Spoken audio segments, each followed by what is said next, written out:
Hello friends, आप सबका कक्षा 8 भूगोल विषय के अध्याय 5 उद्योग के अभ्यास प्रश्नों की इस क्लास में हार्दिक स्वागत है। हमने चैप्टर 1 से लेकर 4 तक के अभ्यास प्रश्नों को सॉल्व करा दिया है। वो क्लासेज आप चैनल की प्लेलिस्ट पर जाकर आराम से देख सकते हो।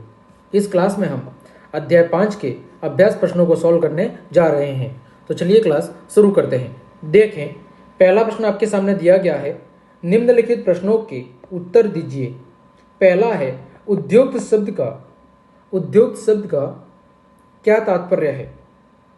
तो देखें, उद्योग हम किसे कहते हैं। तो उद्योग का संबंध आर्थिक गतिविधि से है। किससे है? आर्थिक गतिविधि का मतलब है कि जहां से हमें इनकम होती है, धन की प्राप्ति होती है, जो कि वस्तुओं के उत्पादन, खनिजों के निष्कर्षण अथवा सेवाओं की व्यवस्था से संबंधित है। अब ये उद्योग किससे भी संबंधित हो सकता है, चाहे वो वस्तुओं के उत्पादन से हो सकता है, खनिजों के निष्कर्षण से हो सकता है, अथवा किसी प्रकार की कोई सेवा हो सकती है जहां से हमें क्या मिलता हो, आर्थिक यानी धन अथवा पूंजी मिलती हो। उसे हम किसका नाम देते हैं? उद्योग का नाम देते हैं। दूसरा, वे कौन से मुख्य तथ्य है जो उद्योग की अवस्थिति को प्रभावित करते हैं। यानी वे ऐसे कौन से मुख्य तथ्य या कारक है जो किसी भी उद्योग की स्थिति को प्रभावित करते हैं। तो वो कौन कौन से हैं? पहला है कच्चे माल की उपलब्धता, कि जहां पर कच्चा माल पर्याप्त मात्रा में उपलब्ध होगा वहां पर उद्योगों की अधिकता होगी। दूसरा, भूमि। उद्योगों के लिए किसकी जरूरत होती है? भूमि की जरूरत होती है। अगर भूमि उपलब्ध है तभी तो वहां पर बड़े बड़े कल कारखाने और फैक्ट्री स्थापित कर पाओगे। अगर भूमि उपलब्ध नहीं है तो आप उद्योगों की स्थापना नहीं कर सकते। तीसरा, श्रम का मतलब मजदूर या कारीगर या श्रमिक, वो सब भी उपलब्ध होना जरूरी है। चौथा, शक्ति के साधन। पांचवा, परिवहन की सुविधा। और छठा, बाजार। ये वो प्रमुख कारक हैं जो उद्योगों की अवस्थिति को प्रभावित करते हैं। तीसरा, कौन सा उद्योग प्राय आधुनिक उद्योग का मेरुदंड कहा जाता है और क्यों? यानी किस उद्योग को आधुनिक उद्योग का मेरुदंड यानी रीढ़ की हड्डी कहा जाता है और क्यों?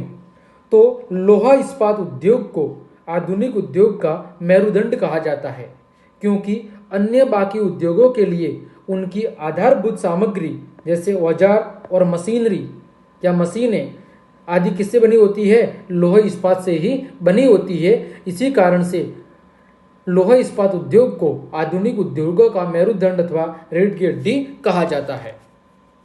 फिर अगला प्रश्न है, कपास उद्योग के मुंबई में तेजी से विकसित होने के कारण बताने हैं। कि जो कपास उद्योग है वो मुंबई में ही तेजी से विकसित क्यों हुआ। तो दूसरा, पहला कारण है उष्ण और आर्द्र जलवायु, मतलब उष्ण और आर्द्र जलवायु। दूसरा, मशीन आयात के लिए पतन की उपलब्धता, कि मशीनों को खरीदने के लिए वहां पर बड़ी मात्रा में बंदरगाह उपलब्ध है। तीसरा, कच्चे माल की पर्याप्त उपलब्धता। और चौथा है दक्ष श्रमिकों की उपलब्धता। ये कुछ प्रमुख कारण हैं जिसके कारण कपास उद्योग मुंबई में भली भांति विकसित हुआ है। अगला प्रश्न, मंगलोर और कैलिफोर्निया में सूचना प्रौद्योगिकी उद्योग के बीच समानता क्या है।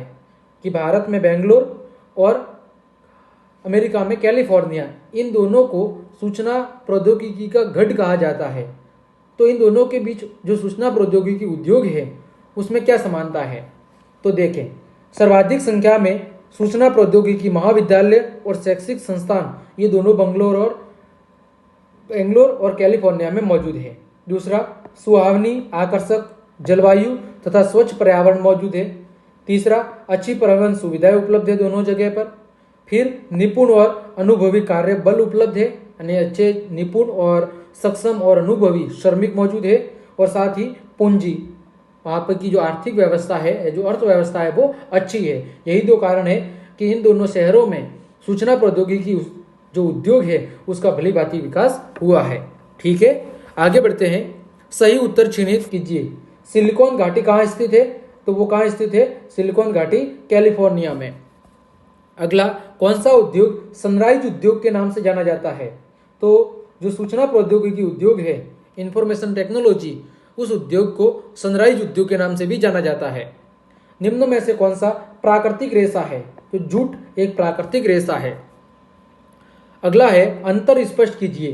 पहला है कृषि आधारित और खनिज आधारित उद्योग में, और दूसरा है सार्वजनिक क्षेत्र और संयुक्त क्षेत्र के उद्योग में।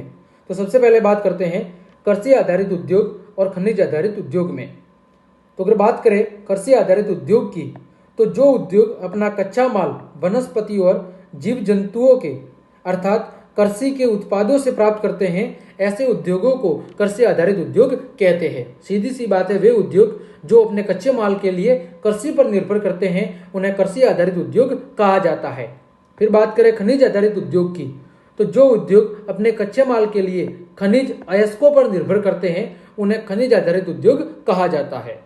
दूसरा पॉइंट है कृषि आधारित उद्योग में जैसे सूती वस्त्र उद्योग, चीनी उद्योग, चर्म उद्योग, डेयरी उद्योग आदि सब कृषि आधारित उद्योग है। वही बात करें खनिज आधारित उद्योग की, तो लोहा इस्पात उद्योग इसका एक प्रमुख उदाहरण है। ठीक है, अगला है अंतर है सार्वजनिक क्षेत्र के उद्योग और संयुक्त क्षेत्र के उद्योग। तो सार्वजनिक क्षेत्र का मतलब है कि जिन उद्योगों का जो स्वामित्व है और जो संचालन की प्रक्रिया है वो किसके द्वारा की जाती है, सरकार के द्वारा की जाती है, उन्हें सार्वजनिक क्षेत्र के उद्योग कहा जाता है। वही बात करें संयुक्त की, तो जिन उद्योगों का स्वामित्व और संचालन राज्यों और व्यक्तियों अथवा व्यक्तियों के समूहों द्वारा किया जाता है, उसे क्या कहा जाता है, संयुक्त क्षेत्र के उद्योग कहा जाता है। यानी कि सरकार के द्वारा अथवा लोगों के समूह के द्वारा मिलकर किया जाता है, आपस में मिल के उसे क्या कहा जाता है, संयुक्त क्षेत्र के उद्योग कहा जाता है। हिंदुस्तान एरोनॉटिक्स लिमिटेड और steel authority of India limited सार्वजनिक क्षेत्र के क्या है, उद्योगों के उदाहरण है। वही मारुति उद्योग लिमिटेड संयुक्त क्षेत्र के उद्योग का क्या है, एक प्रमुख उदाहरण है। तो इस प्रकार अगला प्रश्न आपका दिया हुआ है, दिए गए स्थानों में निम्नलिखित के दो उदाहरण दीजिए। कच्चा माल, तो कच्चा माल के रूप में हम किसका उपयोग कर सकते हैं, गन्ना और लोहा इस्पात, ये दोनों क्या है, कच्चे माल के उदाहरण है। फिर अंतिम उत्पाद, तो गन्ने का अंतिम उत्पाद क्या है, चीनी है, और लोहा इस्पात का अंतिम उत्पाद क्या है, इस्पात है। फिर तृतीय क्रियाकलाप, तो तृतीय क्रियाकलाप के रूप में हम व्यापार और बैंकिंग। फिर कृषि आधारित उद्योग, तो सूती वस्त्र उद्योग और चीनी उद्योग। फिर कुटीर उद्योग, टोकरी बनाना, मिट्टी के बर्तन बनाना। फिर सहकारिता, तो आनंद मिल्क यूनियन लिमिटेड और सुधा डेयरी सहकारी उपकरण, ये क्या है, ये सहकारिता के उपकरण है। तो इस प्रकार हमने आपके अध्याय 5 के सभी अभ्यास प्रश्नों को अच्छे से सॉल्व कर दिया है। उम्मीद करता हूं सारे प्रश्न आपको अच्छे समझ में आए होंगे। तो क्लास देखने के लिए आप सभी को धन्यवाद। अगर आपको क्लास पसंद आई है तो फिर लाइक, कमेंट, शेयर और सब्सक्राइब जरूर कर दें।